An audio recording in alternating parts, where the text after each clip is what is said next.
हैं। अब आप देखिए यहाँ पर ये इसको देखिए, ये पेक्टोरस मेजर है, ठीक है।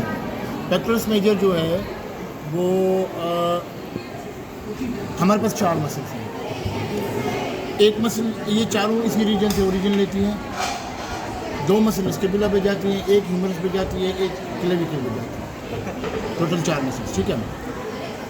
अच्छा, अब इनको नाम देना है, किस तरह से नाम दें?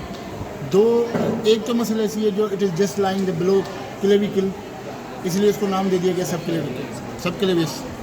दूसरी मसल ये है कि उसका जो है ना ऐसे जैसे दांत बने होते हैं, आरी के दांत होते हैं ना, तो उसको इन्होंने सेरेटस कहा। सेरेटस पीछे भी है तो इसको सेरेटस एंटीरियर कह दिया बेटा, इस तरह सेरेटस एंटीरियर, ठीक है। अच्छा, 2 मसल्स जो हैं वो अब इन्होंने कहा कि भाई ठीक है पेक्टोरल रीजन की मसल्स है, तो अब इसको नाम इस तरह से दे देंगे, ये दोनों पेक्टोरल हैं, एक बड़ी है तो मेजर है, एक छोटी है तो माइनर, ठीक है। 4 मसल्स। अब इसको आप देखें, अच्छा ये जो है पेक्टोरल मसल्स 3 लेयर्स में है। सुपरफिशियल लेयर एक मसल, डीप लेयर एक मसल, बीच में जो मिडिल लेयर है उसमें 2 मसल, और वो 2 मसल जो है उसको फिर इंसर्कल करता है फेशिया, ठीक है। वो इंसर्कल करता है उन 2 मसल्स में। क्यों इंसर्कल करता है वो आगे इसको बात करती है। अब देखिए इसमें पहली मसल ये है हमारे पास है पेक्टोरस मेजर। पेक्टोरस मेजर की वाइड ओरिजिन है क्लेविकल से। अच्छा, इसमें अब आपको लोगों को ये याद रखने की ज़रूरत नहीं है मीडियल 2/3 लेटरल 1/3 नहीं, क्लेविकल, स्टर्नम और एब्डोमिनल मसल। अगर आपको याद होता है एक्सटर्नल ऑब्लिक कह दें, ऑब्लिक मसल है और बाहर की तरफ है तो एक्सटर्नल ऑब्लिक मसल। यहाँ से पूरी वाइडर ओरिजिन लेकर ये एक्जिला की तरफ जाती है। अब इतनी वाइडर आखिर में ये नैरो हो जाती है। जब ये एक्जिला बहुत नैरो हो जाती है तो ये ऐसे मसल जा रही है ना, अब होता है पता है कि ये ट्विस्टिंग हो जाती है इसकी, ऐसे ट्विस्ट मतलब घूम जाता है इसका, ये टेंडन जो है वो घूम जाता है। ये जो घूम जाता है टेंडन तो जो है अब ये इसलिए घूमता है कि क्यों यहाँ पर हमारे स्पेस पड़ा हुआ है एक्जिला, और एक्जिला को प्रोटेक्शन चाहिए। बहुत ही इंपॉर्टेंट स्ट्रक्चर एग्जाम पड़ेगा, उसको चाहिए प्रोटेक्शन हमें, और वो प्रोटेक्शन इसलिए अब नेचर कहाँ से लाए, तो वो जो है अब वो ये ऐसे करेगा ना। अब देखिए ऐसे सिंगल है, अगर इसको आप ट्विस्ट करें तो इसकी थिकनेस बढ़ जाएगी, ये फोल्ड बना देगा एक्जिला का आगे की तरफ फोल्ड बनाने का, जिसको हम कहते हैं एंटीरियर एक्जिलर फोल्ड। ये जाके ह्यूमरस पे इंसर्ट हो जाएगा कहीं पे बाइसेपिटल ग्रुप पे। अभी हम जब ह्यूमरस पढ़ेंगे तो फिर मैं आपको बताऊँगा। उसका बाइसेपिटल ग्रुप के 3 एरियाज होते हैं, एक उसका मीडियल लिप होता है, एक लेटरल लिप होता है, एक फ्लोर होता है। ये लेटरल लिप पे जाकर अटैच हो जाता है। ये वाली मसल, ये देखिए ये वाली मसल जो है ये पेक्टोरस मेजर है, ठीक है। ये जाके यहाँ पर ये अटैच होता है, but it is deep to the deltoid.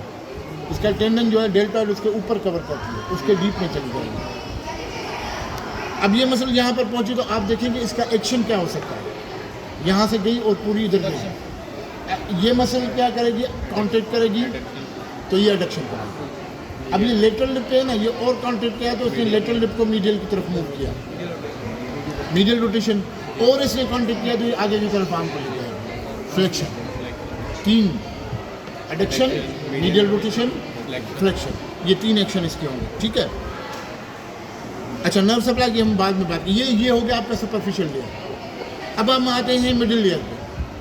Middle layer क्योंकि डायरेक्टली जो है रिलेटेड है एक्जिला से, तो मिडिल लेयर अब देखें 2 मसल्स हैं हमारे पास मिडिल लेयर में, ये देखिए एक ये और एक ये, बिलो द क्लेविकल सब क्लेवियस, और दूसरी ये पेक्टोरल। वो हमने कहा मेजर है तो ये माइनर होगी, जो 3rd, 4th और 5th रिब से कास्टोकॉन्ड्राइल जंक्शन से अराइज होती है। ये चली जाती है स्केपुला पे, स्केपुला का जो कोरोकॉइड प्रोसेस है उसके सुपीरियर सरफेस पे जाके इंसर्ट हो जाती है।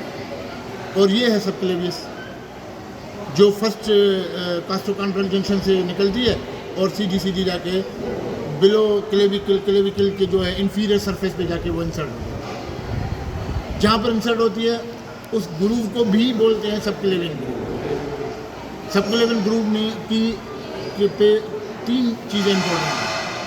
एक तो इंसर्शन है सब क्लेवियस मसल की, दूसरा क्लेवी पेक्टोरल फेशिया के मार्जिन पे अटैच होता है, तीसरा सब क्लेवियन ग्रूव में आपका न्यूट्रिएंट फोरामेन प्रेजेंट होता है, ठीक है। अच्छा, अब ये देखें आप सब क्लेवियस, ये वाली सब क्लेवियस और ये पेक्टोरस माइनर, इनके बीच में ये गैप है, ये डायरेक्ट कांटेक्ट में है एंटीरियर टू एक्सिला।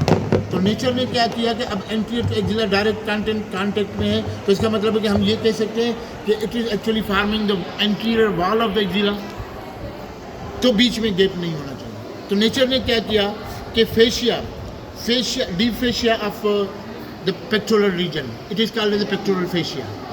ये डीप फेशिया जब आपके पेक्टोरस मेजर के लेटरल बॉर्डर पे पहुंचता है, पहुंच के ये अंदर चला जाता है, अंदर गया। अब आपको निकालना है पेक्टोरस मेजर को। पेक्टोरस मेजर को निकाला तो ये दो मसल्स हमारे सामने हैं।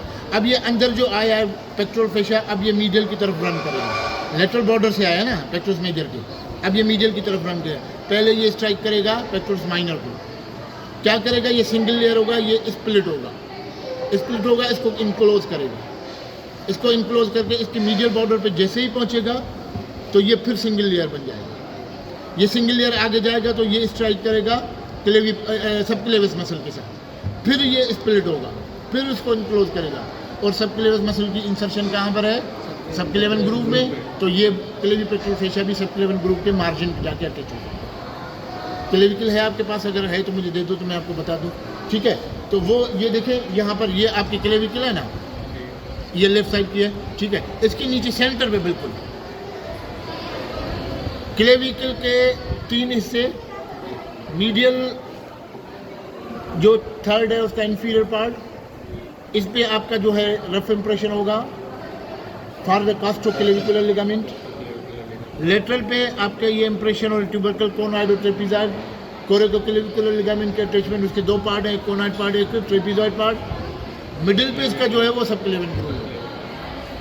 सबक्लेवियन ग्रूव के अंदर वो इंसर्ट हो जाएगी सबक्लेवियस, और उसके मार्जिन पे आपका क्लेवी जो उसको इनक्लोज करता है वो क्लेविपेक्टोरल फेशिया जाके अटैच हो जाएगा। तो इस तरह से क्या होगा कि आप देखें यहाँ पर पेक्टोरल फेशिया स्ट्राइक करेगा, स्प्लिट होगा, इनक्लोज करेगा पेक्टोरस माइनर को, फिर बीच में गैप में फिर सिंगल लेयर बन जाएगा, फिर सबक्लेवियस को इनक्लोज करेगा जाकर। अब ये जो पोर्शन है, ये जो पोर्शन आप देखें, ये सबक्लेवियस और पेक्टोरस माइनर के बीच वाला पोर्शन, कॉस्टल कार्टिलेज से लेके ये सब आप पेक्टोरस माइनर को फॉलो करें तो आप कोरोकॉड प्रोसेस पे चले जाएंगे। कॉस्टल कार्टिलेज से कोरोकॉड प्रोसेस पे, तो इस पोर्शन को नाम दे दिया गया कास्टोकोरोकॉइड मेम्ब्रेन। आप अगर क्लेविपेक्टोरल फेशिया पढ़ेंगे ना बुक से, तो उसमें लिखा होगा कि structure piercing the clavipectoral fascia, वो स्ट्रक्चर इसके थ्रू पास होते हैं, वो इसी एरिया में पास होते हैं between subclavius and pectoralis minor, costocoracoid membrane. 2 बाहर निकलते हैं, 2 अंदर की तरफ डीप में जाते हैं। अंदर की तरफ डीप में क्या जाएंगे, लिम्फेटिक्स जाएंगी, वो सेंटर में जाएंगी ना पेरीफेरी से, और वेन्स जाएंगी, वो भी सेंटर में जाएंगी। और जो बाहर निकलेंगे वो नर्व होगी और आर्टरी होगी। नर्व है लेटरल पेक्टोरल नर्व, और आर्टरी है थोरेकोएक्रोमल आर्टरी। ये चार स्ट्रक्चर जो है इसको पियर्स करते हैं, ठीक है। तो ये अब आप देखेंगे पेक्टोरस माइनर यहाँ से निकली और कोरोकॉड प्रोसेस पे है। पेक्टोरस माइनर यहाँ से निकली और कोरोकॉड प्रोसेस पे है, तो क्या होगा कि अगर इसने कॉन्ट्रैक्ट किया, क्या करेगी ये खींचेगी कोरोकॉड प्रोसेस को आगे की तरफ, ऐसे ऐसे। तो आपका जो स्केपुला ना फॉरवर्ड होगा। नेचर ने स्केपुला दिया है आपके मस्कुलर अटैचमेंट के लिए। नेचर ने स्केपुला दिया है कि जिस तरह ह्यूमरस मूव हो शोल्डर जॉइंट पे, उसके साथ साथ गर्डल भी मूव हो। गर्डल का लार्जर पार्ट है स्केपुला। स्केपुला की मूवमेंट बहुत ही इंपॉर्टेंट है along with the movement of the shoulder joint, वो असिस्ट करती है इनमें, ठीक है। तो अब ये जो स्केपुला आपका, इसीलिए अब तो हम आपको लोगों को नहीं पढ़ाते, मगर पहले जो है ना स्केपुलर मूवमेंट का अलग क्लास होता था, कैसे होती है, कौन कौन सी मसल्स का। अब इसने क्या किया, फॉरवर्ड लेके। Forward means protraction of the scapula is carried out by muscles taking origin from the pectoral region going to be attached to the scapula. ये सारे जो भी मसल्स हैं, आपकी पेक्टोरस माइनर है और दूसरी सेरेटस एंटीरियर है, आगे से पीछे की तरफ वो फॉरवर्ड लेके आएंगे। Protraction, pushing and punching movement में जो है ना ये आपकी हेल्प करेगा, ठीक है। अच्छा, उसके बाद आपकी सबक्लेवियस का कोई कुछ काम नहीं है, वो सिर्फ आपके, आप देखिए कहाँ पर अटैच है सबक्लेवियस, मिडिल में, क्लेविकल के मिडिल में। क्लेविकल छोटी सी बोन है और स्पेशलिटी क्लेविकल की देखें, लॉन्ग बोन, मगर इसकी बहुत सी स्पेशलिटीज़ है। सारी लॉन्ग बोन वर्टिकल है, ये हॉरिजॉन्टल है। सारी लॉन्ग बोन को एक ही प्राइमरी सेंटर है, इसको 2। सारी लॉन्ग बोन में मेडुलर कैविटी है, इसमें नहीं है। कोई भी लॉन्ग बोन इतनी आपको थ्रू आउट इट्स कोर्स आपको सबकोटेनियस फील नहीं होगी। क्लेविकल आप देखें, आप लेटरल से मीडियल की तरफ आपको पूरी फील होगी। बहुत सी स्पेशलिटीज़ है इसकी उसमें। अच्छा, इसका काम क्या क्लेविकल का, आपका जो पूरा अपर लिम्ब का वेट है वो एक्सियल स्केलेटन पे ट्रांसफर करना है। तो यहाँ से ये देखिए कि लेटरल 1/3 में नेचर ने सपोर्ट दी कोलेकोक्लेविकुलर लिगामेंट, मीडियल 1/3 में कास्टोक्लेविकुलर लिगामेंट, और बीच में सेंटर में सपोर्ट चाहिए नेचर ने सबक्लेविस के लिए। सबक्लेविस सिर्फ और सिर्फ सपोर्ट के लिए, उसको होल्ड करने के लिए कि वो इधर उधर ना हो। चौथी मसल हमारे पास है सेरेटस एंटीरियर, जो डीप ग्रुप है हमारा, जो आपके ये देखें, ये वाली मैं इधर से दिखाता हूँ, ये वाली देखें, ये है ना, ये 8 डिजिटेशन 8 अपर 8 रिब से अराइज होती है लेटरल एस्पेक्ट से, और ये जाती है पीछे।